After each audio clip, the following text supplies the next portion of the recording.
கோடி தொண்டருடைய மிகப்பெரிய உயிராக மதிக்கப்படுகிற தலைவரை, எங்கள் ஒப்பற்ற தலைவர் தளபதி மு.க. ஸ்டாலினை மிகவும் கீழ்த்தரமாக பேசியிருக்கிறார்.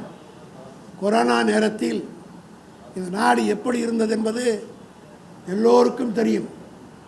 இவருடைய ஆட்சி காலத்தில் மக்கள் பரிதவித்தார்கள். அதனுடைய கொரோனா நேரத்தில் எடப்பாடியை போன்றவர்கள் வெளியே வருவதற்கே பயந்த நேரத்தில் முதலமைச்சர் பொறுப்பை ஏற்றுக்கொண்ட எங்கள் தலைவர் தளபதி அவர்கள் கோயம்புத்தூர் மருத்துவமனைக்கு மருத்துவர்களும் தடுத்து எல்லோரும் தடுத்த நேரத்தில் மருத்துவமனைக்குள் உள்ளே சென்று கொரோனா நோயாளிகளை நேரிலே பார்த்து அவர்களுக்கு சிகிச்சை அளிப்பதை பார்த்ததனுடைய விளைவுதான் தமிழ்நாட்டிலே கொரோனாவினுடைய உச்சம் குறைந்து மக்கள் நிம்மதியாக வாழத் தொடங்கினார் என்பது வரலாறு.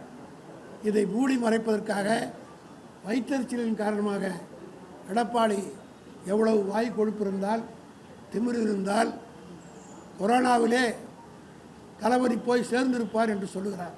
அவர் பேசட்டும். பேச